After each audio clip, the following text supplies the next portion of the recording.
காலேஜ காட்டுனதுக்கப்புறம், இப்ப சொல்றாங்க. நல்ல நேமான காலேஜ். ஆனா ஏன் அப்படி நடக்குது? எதனால அது காலேஜ்க்குள்ள நடந்துச்சா? இல்ல வெளிய? அங்க படிச்ச பொண்ணு. அப்படிதானே? படிக்க போனா படிக்கிற வேலைய மட்டும் பார்க்கணும். வெளிய எதுக்கு ஊர் சுத்த போணும்? ஆ? பேரண்ட்ஸ்க்கு என்ன தெரியும்? இந்த இவரு நிலவன் ப்ரோ மாதிரி, நான் வந்து கடைக்கு போறேம்மான்னு சொல்ட்டு, அங்க என்னது ஏதோ ஒரு ஆத்துல போயி, ஆனைக்கட்டி மலையில போய் குளிச்சுட்டு வந்து, அந்த மாதிரி படிக்க போனா படிக்க போயிட்டு வரணும். காலையில போனோமா, ஈவினிங் வர்றோமா, எத்தன ஃப்ரெண்ட்ஸ பார்க்குறோம். காலேஜ்ல நல்லா தானே இருக்கும். சாரிக்கா, நோ கமெண்ட் அந்த செய்திக்கு. ஓகே. எ வ ஆமா. நீங்க அந்த அதுலயே வேல பார்க்குறீங்கல்ல. ஸோ விசுவாசமா இருக்கீங்களோ? ஓ! அப்படி. பரவால்ல. முன்னேறிருவீங்க போங்க. செய்ற தொழிலுக்கு சரியா இருந்தா சரிதான். ஷாம் ப்ரோ. தனி மனித ஒழுக்கம் இல்லை என்றால் இப்படிதான் நடக்கும் சிஸ்டர். ஆமா. தனக்கு நம்மள நாமே கண்ட்ரோல் பண்ணிக்கணும்.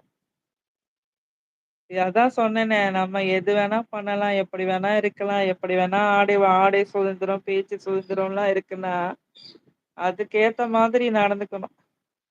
ஆனைக்கட்டி வேற ஞாபகப்படுத்திட்டீங்கக்கா. ஏன் போணுமா இப்போ? ஐய்யய்யோ! நெனச்சா போயிட்டு வந்துருவேனே வண்டி எடுத்துட்டு.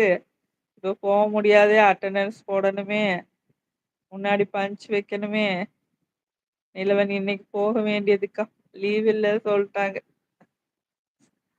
நல்ல வேல தான் உங்களுக்கு. கரெக்ட்டான வேலைக்கு வந்திருக்கீங்க. அப்படியே இருங்க. ஃபாலோ பண்ணுங்க. நல்லா ஜாலியா தான் இருக்கும். கண்ணுக்கு குளிர்ச்சியா எவ்வளோ அழகா இருக்கு. நானே இப்ப காலேஜ் போயிட்டு வந்த மாரி ஃபீல் இருக்கு எனக்கு. நல்லா நெறைய கத்துக்குவீங்க. அங்க இருங்க. கொஞ்ச நாள் இருந்தா கொஞ்சம் கத்துக்கலாம்.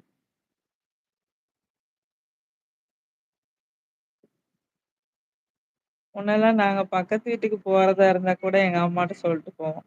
அது கொஞ்ச நேரம் காணோம். அப்ப அவ்வளோ நேரம் அந்த வீட்ல விளையாடிட்டு இருப்போம் முத்தத்துல. எங்க அம்மா தேட மாட்டாங்க. அந்த போய் ஒரு 2 நிமிஷத்துல எப்படி தெரியும்னே தெரியல. வருவேன், "எங்க போன?" அப்படி கேட்பாங்க. "எம்மா பக்கத்து வீட்டு பாட்டி கேட்டாங்கம்மா. கொட்டப்பாக்கு வாங்கிட்டு வர சொன்னாங்கம்மா. அதான் என்ட்ட சொல்ட்டு போனியா?" அப்படி கேட்பாங்க. "ஏம்மா பாட்டி தானம்மா, இந்தாதாம்மா இருக்கு கட. 2 நிமிஷத்துல போயிட்டு வந்துருவேன்." அதுக்குள்ள அவ்ளோ கேள்வி கேட்பாங்க. இப்ப உள்ள பிள்ளைங்க ஸ்டேட் விட்டு ஸ்டேட் போனாலும் சொல்றதில்ல.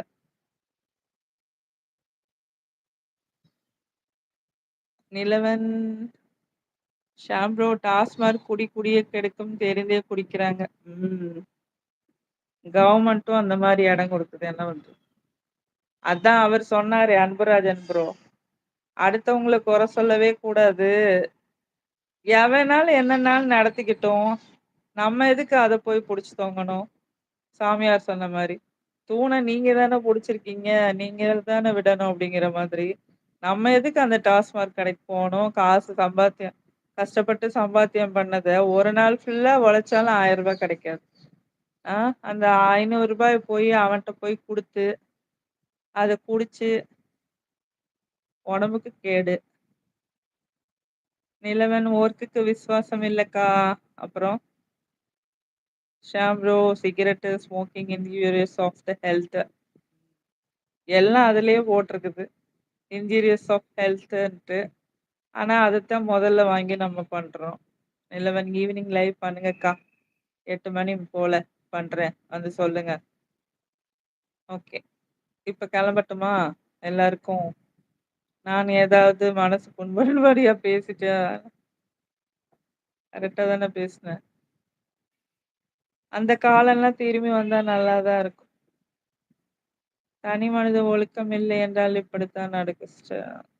அதுக்கு தான் ப்ரே பண்ணுங்க. ச கோயிலுக்கு போங்க. விசுவாசிகளா இருங்க. நம்பிக்கை வைங்க. எதுலயாவது ஒரு இதுல நம்பிக்கை வைக்கணும்.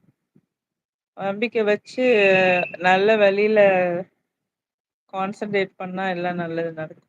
நமக்கு எதுக்கு வம்புன்னு. ஓ! Okay, okay. அதுதான் எப்பவுமே உங்க கேரக்டர் அதுதானே. நமக்கு எதுக்கு